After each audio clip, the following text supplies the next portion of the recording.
पश्चिम बंगाल में पहले फेज के चुनाव से ठीक 5 दिन पहले इतनी ज्यादा सुरक्षा बलों की तैनाती क्यों नजर आ रही है?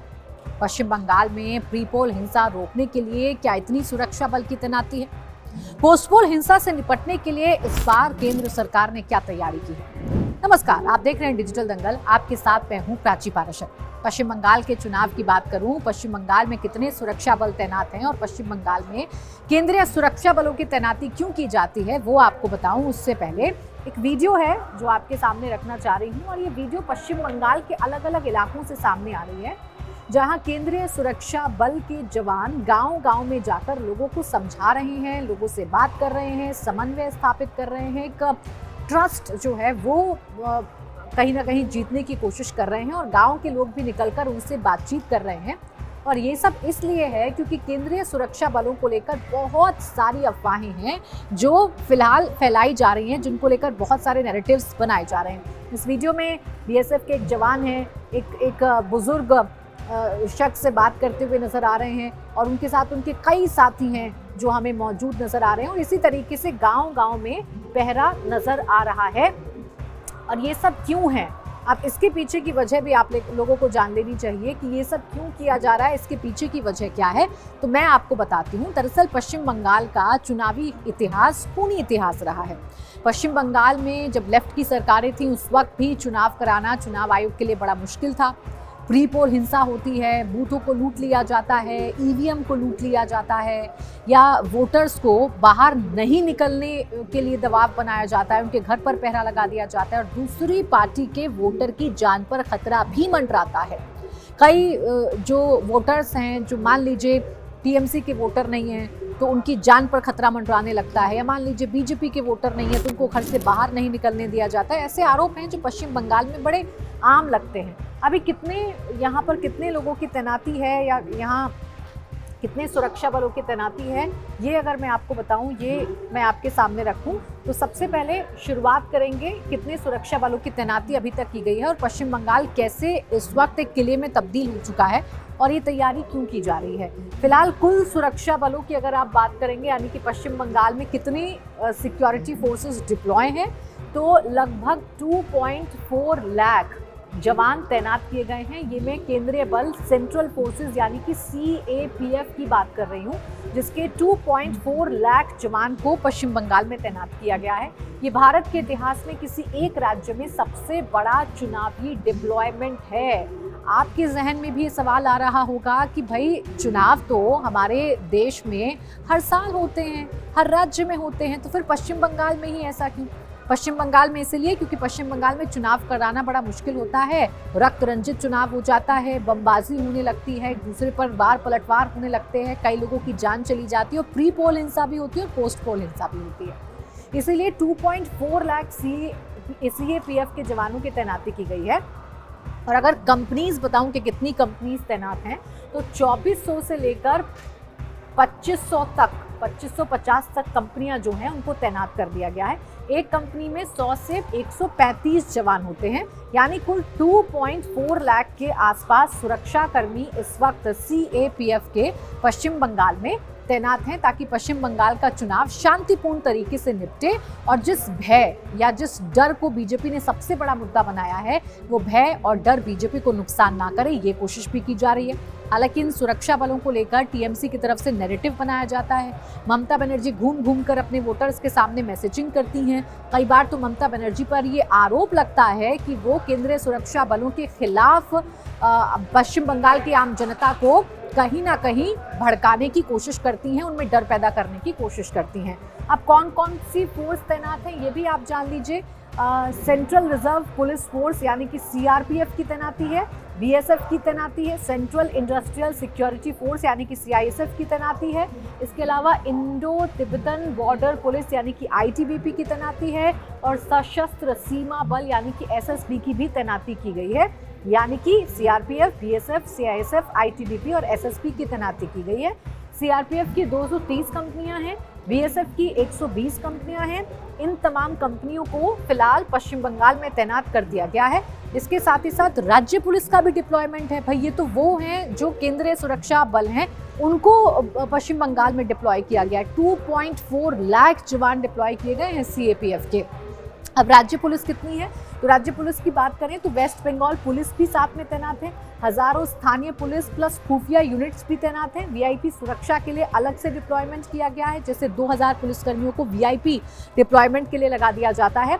सीआईएसएफ, आईटीबीपी, एसएसबी के साथ साथ पश्चिम बंगाल की जो स्थानीय पुलिस है उनको भी तैनात किया गया है, ताकि पश्चिम बंगाल का चुनाव डर के साए में ना हो, या पश्चिम बंगाल का जो चुनाव है वो हिंसा के साए में ना हो।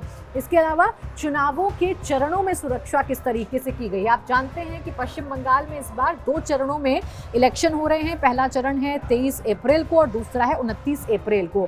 अगर हम प्री इलेक्शन की बात करें, यानी कि पहले मतदान से पहले की तैयारी की बात करें, तो एरिया डोमिनेशन कर दिया गया है। संवेदनशील इलाकों में फ्लैग मार्च किया जा रहा है। 480 कंपनियां पहले ही पहुंच जाती हैं, यानी मतदान से पहले ही 480 कंपनियां पहुंच जाती हैं, ताकि लोगों के अंदर ये विश्वास रहे कि जब वो वोट डालने जा रहे हैं तो वो सुरक्षित हैं। बीजेपी के सामने चुनौती यही है कि डर की वजह से उसका वोटर घर से बाहर नहीं निकलता है। इसलिए बीजेपी ने अपने मैनिफेस्टो, अपने संकल्प पत्र की भी लाइन ये रखी है, भय नहीं भरोसा चाहिए। तो भय को एक बड़ा मुद्दा बनाया है और उस भय को काउंटर करने के लिए बड़ी संख्या में केंद्रीय सुरक्षा बलों की तैनाती की गई है। बड़ी बड़ी बख्तरबंद गाड़ियां इस वक्त पश्चिम बंगाल में मूवमेंट करती हुई नजर आ रही हैं, और इन्हीं बख्तरबंद गाड़ियों को लेकर ममता बनर्जी ने कहा था कि यूपी से सुरक्षा बलों को लेकर आ रहे हैं पश्चिम बंगाल के लोगों को परेशान करने के लिए। लेकिन ये आम बंगालियों को परेशान करने के लिए नहीं, बल्कि सुरक्षा के मुकम्मल इंतजाम किए जाएं, ताकि पश्चिम बंगाल में चुनाव शांतिपूर्ण तरीके से हो, इसलिए इन सुरक्षा बलों की तैनाती की जाती है। वोटिंग डे की अगर बात कर लूं तो वोटिंग डे पर हर पोलिंग बूथ पर कम से कम एक सेंट्रल फोर्स जरूर तैनात रहती है। सेंसिटिव बूथों की बात करें तो एक्स्ट्रा जवान प्लस लाइव सीसीटीवी फुटेज भी रहते हैं, यानी कि लाइव सीसीटीवी भी होता है। सेंसिटिव बूथ मान लीजिए मुर्शिदाबाद की बात करूं, मालदा की बात करूं, कूच बिहार की बात करूं, ऐसी जगह जहां हिंसा होने की ज्यादा संभावनाएं रहती हैं, वहां सेंसिटिव बूथ पर एक्स्ट्रा जवान तैनात होते हैं और सीसीटीवी भी लगाया जाता है। सीसीटीवी से भी निगरानी की जाती है, ताकि कोई असामाजिक तत्व चुनाव के बीच में खलल पैदा ना कर सके। पोस्ट इलेक्शन की बात करूं, यानी कि मतदान के बाद की बात करूं, अब आपके जहन में सवाल होगा कि भाई मतदान के बाद सुरक्षा बलों की ज़रूरत क्यों है। तो पश्चिम बंगाल में ऐसा देखा गया है कि इलेक्शन के बाद, यानी कि मतदान के बाद चुन चुनकर ऐसे वोटर्स को टारगेट किया जाता है जो दूसरी पार्टी को वोट देते हैं, जो दूसरी विचारधारा से ताल्लुक़ रखते हैं, उनके घरों पर हमला किया जाता है। तो ऐसे लोगों को सुरक्षा मुहैया कराई जाए, इसीलिए पोस्ट इलेक्शन भी केंद्रीय सुरक्षा बलों की तैनाती है। 200 कंपनियां ईवीएम की सुरक्षा में भी लगाई गई हैं। ज़रूरत यह है कि ईवीएम भी सुरक्षित रहे, क्योंकि पश्चिम बंगाल में कई बार ईवीएम को लूट लिया जाता है, इसलिए ईवीएम की सुरक्षा के लिए 200 कंपनियां लगाई गई हैं और 500 कंपनियां लॉ एंड ऑर्डर को मेंटेन करने के लिए लगाई गई हैं, ताकि पश्चिम बंगाल में वोटर्स जो हैं वो पूरी तरीके से सुरक्षित रहें। अब जिला स्तर पर क्या डिप्लॉयमेंट किया गया है ये भी जान लीजिए। कुछ सेंसिटिव डिस्ट्रिक्ट्स में ज़्यादा फोर्सेस को लगाया गया है, जैसे कि नॉर्थ 24 परगना की बात करूं तो यहाँ सबसे ज़्यादा डिप्लॉयमेंट देखा जा रहा है, जिसमें मुर्शिदाबाद, मालदा और साउथ 24 परगना के कुछ इलाके हैं।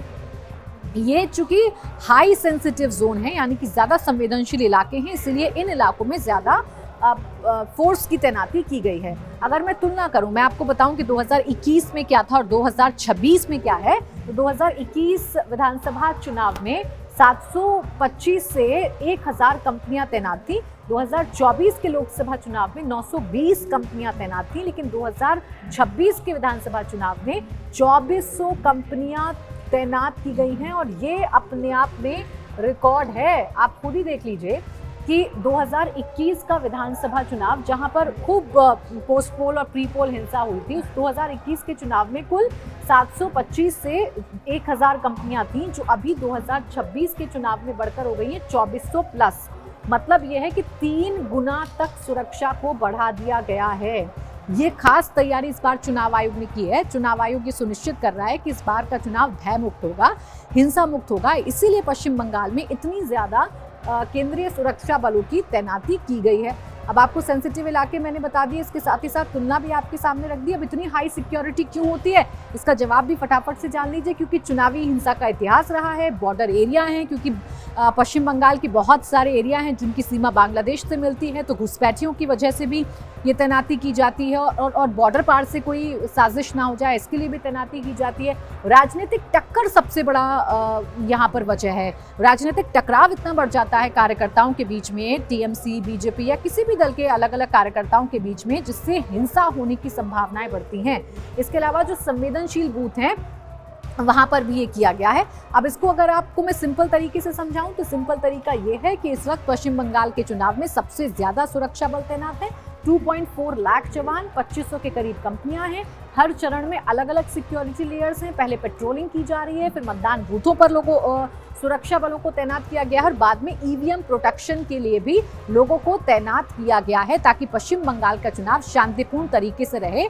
क्योंकि टीएमसी और बीजेपी के बीच में चुनावी टक्कर के बीच हिंसा भी हो जाती है। इसी को ध्यान में रखते हुए ऐसी तमाम जो तैयारियां हैं वो की गई हैं। अब पश्चिम बंगाल का चुनाव धीरे धीरे जैसे जैसे आगे बढ़ रहा है, इसे भी एक बड़ा मुद्दा बनाया जा रहा है। अब देखना ये होगा कि पश्चिम बंगाल का ये चुनाव इस बार हिंसा मुक्त होता है या नहीं। इसी के साथ डिजिटल दंगल में बस इतना है।